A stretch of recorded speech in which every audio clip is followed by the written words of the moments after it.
Hi കൂട്ടുകാരെ, നമുക്കിന്ന് Lakshmi estate വഴി മാങ്കുളത്തേക്ക് പോയാലോ? ആനക്കുളം കാണണ്ടേ?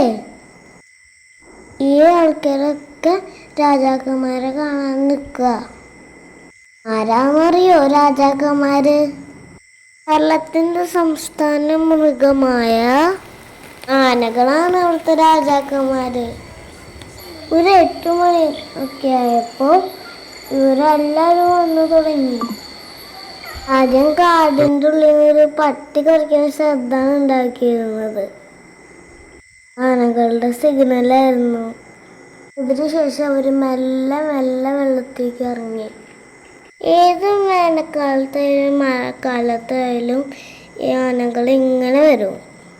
ഇവിടെ ഒരു പ്രത്യേക തരം വെള്ളമുണ്ട്. ഹോട്ട് സ്പ്രിംഗ് ആണോന്ന് അറിയില്ല കേട്ടാ. ഒരു നീരുറവ, ഉപ്പിൻ്റെ ടേസ്റ്റ് ഉണ്ടെന്ന് ആൾക്കാർ പറയുന്നത്. ആനകളത് തപ്പി തപ്പി എടുത്തിട്ടാണ് ഉള്ളിലേക്ക് എടുക്കുന്നത്. നമ്മൾ നോക്കിയാലൊന്നും വെള്ളം കിട്ടൂലേ. ഒരു രാവിലെ വരെ ഉണ്ടാവും ഇത് കുടിക്കാനായിട്ട്. ആദ്യം ഒരു കൂട്ടം വരും, പിന്നെ കുറേ വരും. ചിലപ്പോൾ 80 ആനകളൊക്കെ വരും. കുട്ടിപ്പട്ടാളങ്ങളൊക്കെ ഉണ്ട് കേട്ടാ. ഈക്ക് വരുന്ന കുട്ടന്മാര്. ഇവർ വരുന്ന കാട് പൂയംകുട്ടി ഫോറസ്റ്റ് ആണ് കേട്ടാ. പണ്ടത്തെ ഓൾഡ് മൂന്നാർ റൂട്ടില്ലേ, ഈ പൂയംകുട്ടി ഫോറസ്റ്റിൽ കൂടെ ആയിരുന്നു. മലയാറ്റൂർ ഫോറസ്റ്റ് ഡിവിഷനാണിത്. നമ്മൾ പൂയംകുട്ടി പോയ വീഡിയോ കണ്ടിട്ടില്ലേ? അത് ഭീകരം ഫോറസ്റ്റാണ്. ഈ ആനക്കൂട്ടങ്ങള് ഇവിടെ ഉള്ള ആളൊന്നും മൈൻഡ് ചെയ്യില്ല. അവർ നല്ല മധുരമുള്ള ജ്യൂസ് കുടിക്കുന്ന പോലെ അവിടെ നിൽക്കും. തൊട്ടടുത്ത ആളുകളുണ്ടെങ്കിൽ ഒന്നും ചെയ്യില്ല. തൊട്ടടുത്ത് വോളിബോൾ കോർട്ടുണ്ട്. അവിടെ ചേട്ടന്മാര് കളിക്കാറുണ്ട്. ആനകളൊന്നും ചെയ്യില്ല. എത്ര നേരം നോക്കിന്നാലും മതിയാവില്ല.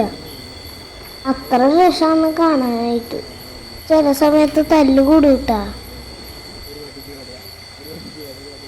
ആനക്കൂട്ടന്മാരുടെ കൂടെ സെൽഫി എടുത്തു. സെൽഫി എടുക്കുമ്പോൾ ദേ വരുന്ന അടുത്ത ആനക്കൂട്ടം. സിഗ്നൽ ഇട്ടിട്ടാ വരുന്നത് കേട്ടോ. ഒരു സൗണ്ട് ഉണ്ടാക്കും. അത് കഴിഞ്ഞിട്ട് അവർ ഇറങ്ങി വരും. ഒരു ആനക്കൂട്ടങ്ങൾ വരുന്നത് നോക്കിയേ. കല്യാണത്തിന് വരുന്ന പോലെ ഓരോ കൂട്ടങ്ങൾ വരിക. ഇപ്പോൾ നിങ്ങൾ നിൽക്കുന്നത് ഫോറസ്റ്റ് ഡിപ്പാർട്ട്മെന്റിന്റെ നക്ഷത്രവനത്തിൻ്റെ അടുത്താണ്. അപ്പുറത്തൊരു പള്ളിയുണ്ട്. പള്ളിയുടെ അവിടെ നിന്നാൽ നല്ല വ്യൂ ആ. നല്ല മഴയായി കഴിഞ്ഞാൽ ഞങ്ങൾ ഇപ്പുറത്തെ സൈഡിൽ നിന്നു. പള്ളിയുടെ അവിടെ നിന്ന് കാണിച്ചു തരാട്ടാ. ഇവിടെ വരുമ്പോൾ ഒരു കാര്യം ശ്രദ്ധിക്കണം. ആന വന്നാൽ അവർക്ക് ഓളിടാൻ പാടില്ല, വിഷിലടിക്കാൻ പാടില്ല, ഇടിയുടെ ഹോൺ അടിക്കാൻ പാടില്ല. അങ്ങനെയൊക്കെ ആണെങ്കിൽ ആന വരുന്ന വഴിക്ക് തിരിച്ചു പോകും. അവർക്ക് ശബ്ദമൊന്നും ഉണ്ടാക്കാൻ പാടില്ല. അത് തന്നെ ഞാൻ മെല്ലെ പറയണത്. ഈ ആന വരുന്ന വഴിയിൽ കൂട്ടങ്ങളും കാട്ടുപോത്തിൻ്റെ കൂട്ടങ്ങളൊക്കെ ഉണ്ടാവും. എഴുത്തിന് മാത്രമേ നിൽക്കുള്ളൂ. അവരുടെ കാലും തലയും കാണാം. എന്നുള്ളിൽ അവരുണ്ട്. കാട്ടുപോത്തല്ല കേട്ടാ, കാട്ടി. നമ്മുടെ കേരളത്തിലെ ഫോറസ്റ്റിലെ കാട്ടുപോത്തില്ല, കാട്ടിയാണുള്ളത്. എല്ലാവരും കാട്ടുപോത്ത് എന്ന് വിളിക്കുന്നതിനെ. ഇതാണ് പള്ളിയുടെ അവിടെ നിന്നുള്ള വ്യൂ.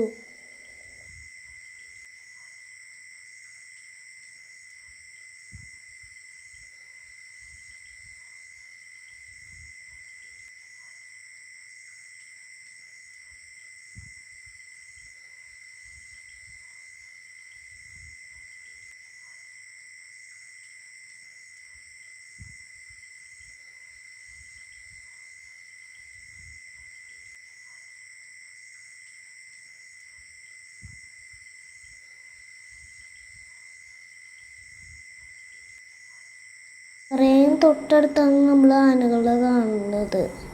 ഫ്രണ്ട്സിങ്ങില്ല ഒന്നുമില്ല. ആനകൾ ഇങ്ങോട്ട് വരില്ല എന്ന് ഉറപ്പാണ്. അപ്പോൾ ധൈര്യമായിട്ട് നമുക്കിവിടെ നിന്ന് കാണാം.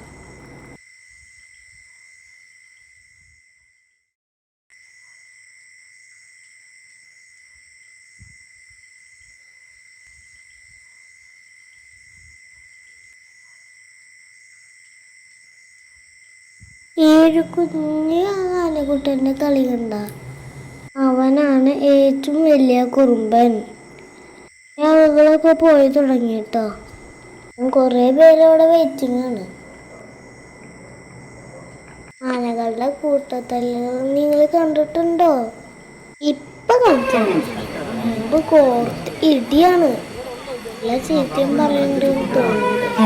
എൻ്റെ ചേച്ചിയാണെങ്കിലാണ് അടി കൂടുന്നത്. കുട്ടികളെന്തോ ചെയ്തെന്ന് തോന്നുന്നുണ്ട്. എന്തായാലും കുഞ്ഞിപ്പേക്കിലാണ് നിൽക്കുന്നത് കണ്ടാ, ഒന്നും അറിഞ്ഞില്ല അങ്ങനെ നിൽക്കുന്നത്.